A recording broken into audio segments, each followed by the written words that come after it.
Good evening, and welcome to the 2020 Sunset Gala, our very first virtual gala.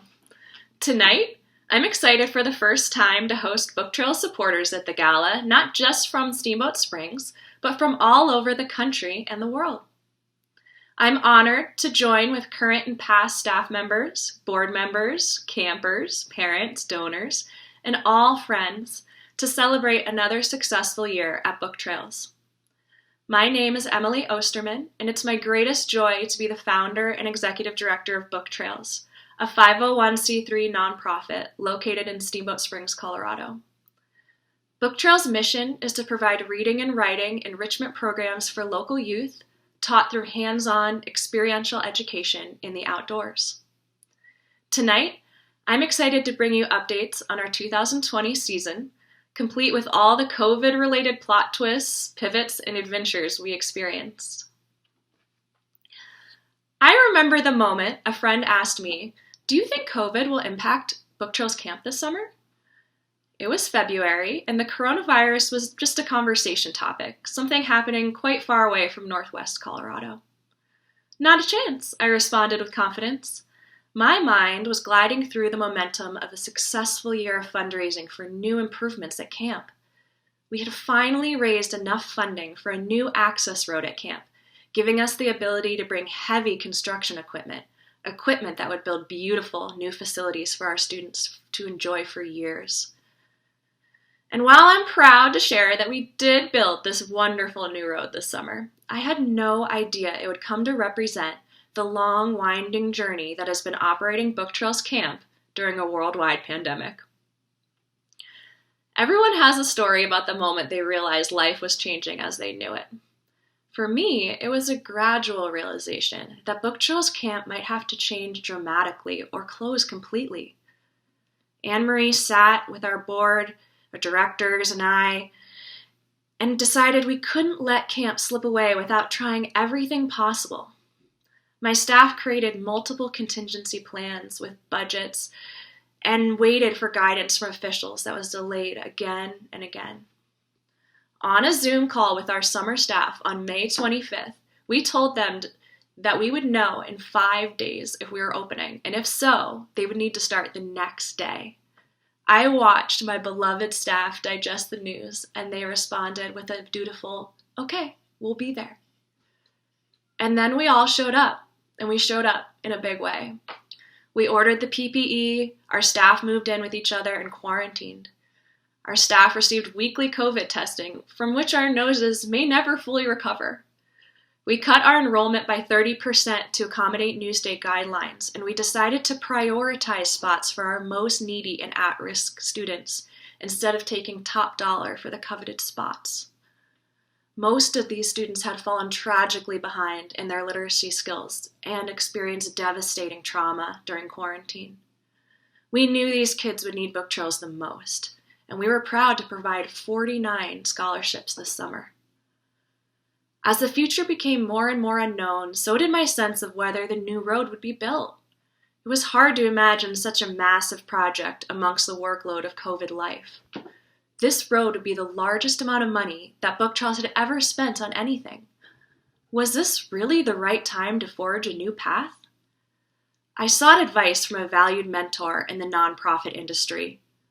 "What is it like on the old road?" she asked. "The old road is unreliable. It floods and becomes nearly impassable.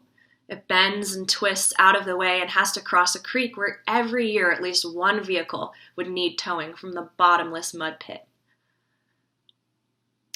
"It sounds like you can't move forward the old way," she said. "The only way ahead is the new road." But I was scared to write that check. The what-ifs were so pervasive and loud in our heads. So we reached out to the community of our friends. Jonah worked with Jay to convince a whole group of North Routers to come together to build a new road.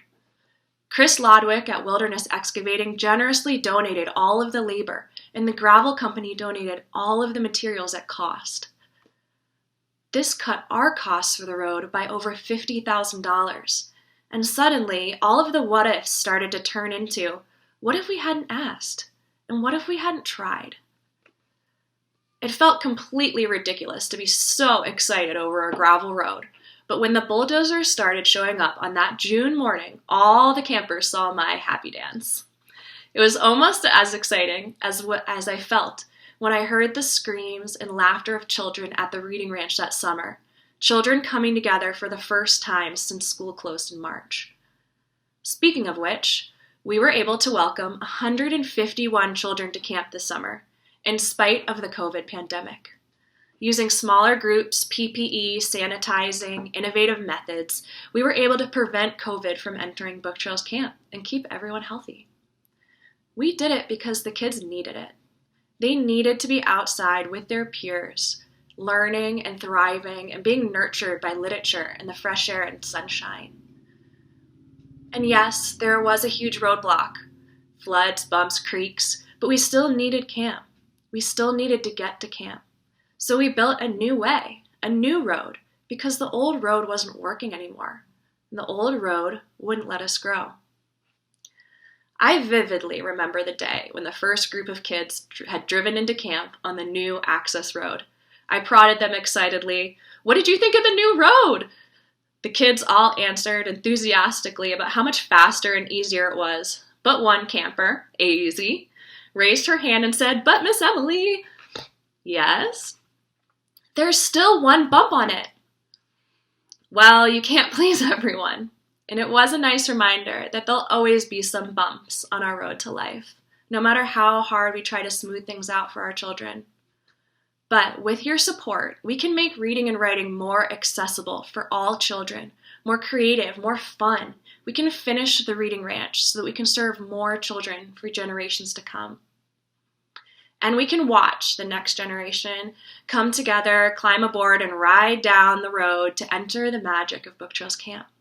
To forget the trials of the adult world, the real world, and remember how to be kids again, how to be carefree again, because that's the job of kids.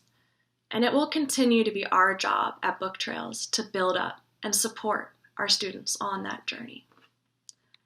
So thank you, and please support BookTrails. We need it more now than ever. You can do that by going to mybooktrails.org and clicking the Gala link. And now, we'll cut to a beautiful video created by our marketing firm, Hive 180, of footage from this summer and summers past. Enjoy!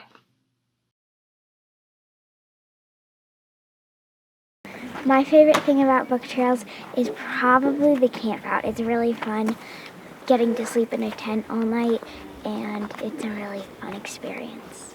My favorite thing about BookTrails is playing in the creek at free time and catching tons of minnows. I love BookTrails camp because it's just fun being out here. I love BookTrails camp because we do fun activities and we get to read fun reads. My favorite thing about BookTrails camp is that we get to go swimming almost every day. My name's Emily Osterman, and I'm the founder and executive director of BookTrails. And our mission is for kids to really create a relationship with reading and writing that outlasts their time at BookTrails. Welcome to the Reading Ranch. Here we are out in North Routt County. We have 2 acres out here where we have our BookTrails camp program. And we are completely off the grid. We're the only licensed childcare in the state of Colorado operating off the grid. Our students here get to come to week-long camps and learn about all sorts of outdoor adventures. Our mission here at the Reading Ranch is to provide reading and writing programs for children grades 1st through 9th and connect them through reading with outdoor experiences and hands-on education. Part of our mission at BookTrails is to serve at-risk youth in our community. We provide scholarships any family can apply to receive scholarships to attend. A little over 1/3 of all of our students attend on a scholarship to BookTrails. We have a program called our BookTrails Scholar Kids, and these kids come to camp to work on their reading and writing skills because they're behind, and also because they're learning the English language. And it gives them an opportunity to spend some time in nature, work on their reading and writing skills, and they also receive weekly reading and writing classes throughout the summer. It's one of our biggest joys of our program is to have all sorts of kids from different backgrounds and families attend BookTrails. We serve about 250 kids per summer with reading and writing enrichment education. We use the outdoors as our classroom to connect our students with their favorite characters in their books. They get to try some of the things that the characters do, and our hope is that they'll connect with reading on a deeper level that will become a lifelong gift to them. We've had a lot of impacts of the COVID-19 pandemic here at BookTrails. We saw a decrease in the amount of kids we could serve. We had to cut our programs by half, and it was really challenging for us because we had to make decisions about how many spots we had, and we had way more kids than we had spots. We really decided to prioritize kids that really needed the reading and writing interventions during the summer. We're doing a lot here at BookTrails Camp. All of our campers are provided with a BookTrails mask, and we're wearing them all the time during sign in, sign out, anytime we're in 6 feet of each other. We had to change a lot of the way we do things so that we can protect our community from COVID-19. We've increased our hand washing stations, our hand sanitizer, we're wearing gloves and masks, doing a lot more disinfecting, and we're also in smaller groups, which has been a big challenge for us as we've had to cut down enrollment and not as many kids have been able to participate. Instead of our kids sleeping in big groups and tents together during the camp out, we're creating a big tent village where kids are separated and socially distanced within the tents, which creates a really fun rainbow-colored tent village every week.